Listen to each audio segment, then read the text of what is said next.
It was when I went back that there was a spiritual fight. The principality came to my room. I defeated it, but it touched me here.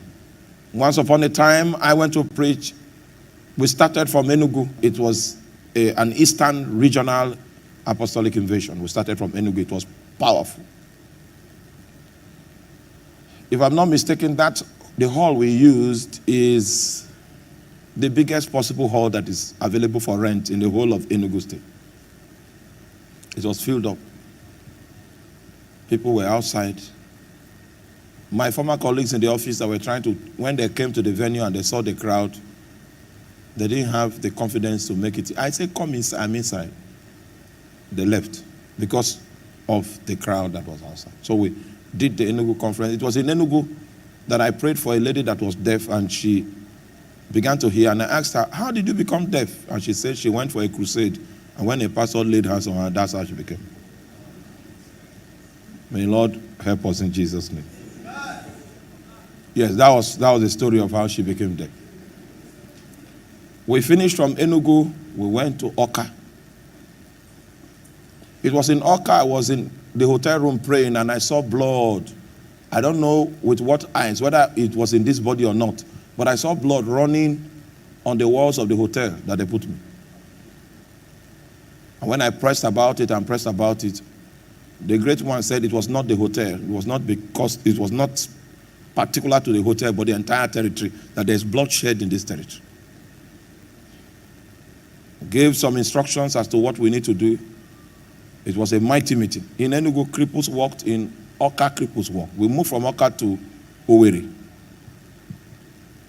It was in Owerri. After the first night, it was very tight. Second night, I went and prayed, and then it was the third night.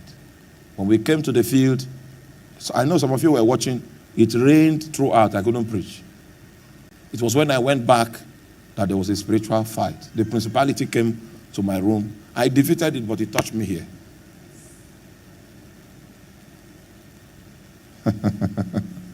Please help me tell your neighbor, we wrestle. It touched me here. I left Owerri. I went to Aba. We had our meeting in Aba, powerful. From Aba, went to Port Harcourt, the edge of, Port Harcourt, and finished the whole instant conference. By the time I got back, I thought I was dead. And Shala now came and said he has crusade somewhere that he told them that I'm coming. I put on one garment and followed him. We crossed the river. What's the river in Gbee's village, Pastor Gbee? Crossed the river to go for the crusade. I was on the pulpit preaching, and they didn't know I was blind.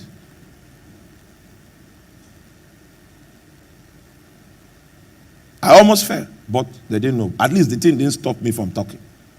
For like 20 minutes, I couldn't see. I was still talking, preaching.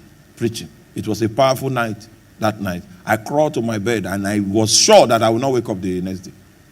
And I told Jesus, is this how my exit from this world will look like? And in the dream, the Lord now came to me and said, don't worry about yourself, just follow me.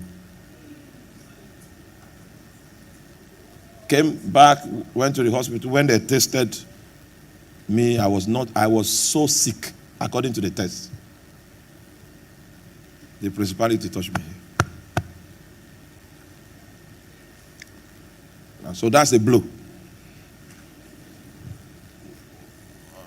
I was advised to rest. I rested. There were treatment, all of that, and I got back to my feet. I told Satan, you would have taken me. It was in your interest for you to take me, because you too, you won't rest again. A senior minister called me. I called him and said, does the devil attack you the way he attacks me? He said, my son, in 1983, I went for a crusade in Owukpa, and the whole place scattered. In fact, I'm talking about Evangelist Sunday Uche. He even gave an altar call and said, if you are a witch here, if you are a witch, signify witches. Which the power was too much that witches had to accept we are here. We also came. We came for the crusade. Okay. And Satan spoke to him. Satan said, if you allow my people, I will allow you. If you keep attacking my people, I will continue to attack you. But if you allow my people, I will allow you. So Satan brought that thought to him before he came for the crusade ground. And when the hand of God was moving so powerfully, and the witches indicated that they were witches, Satan spoke again and said, didn't we agree that if you allow me, I will allow you?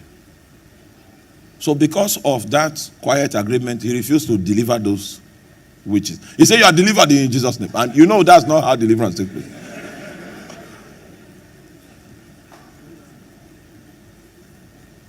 Do you know that he was driving out of that crusade ground on the way, just like 1 hour on the way back home, the witches, they attacked him.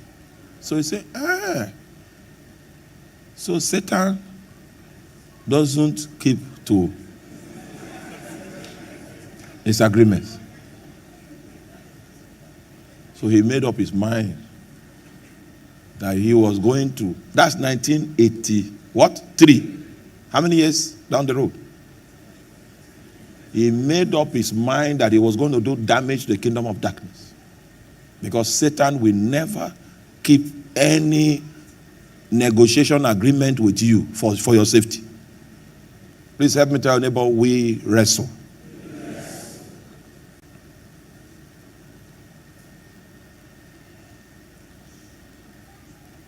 If the issue of that attack was not strong, I will not tell you.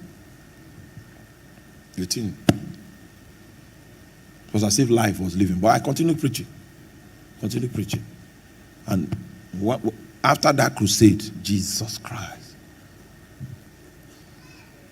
I learned a thing or two. First thing I learned was not to overstretch my body.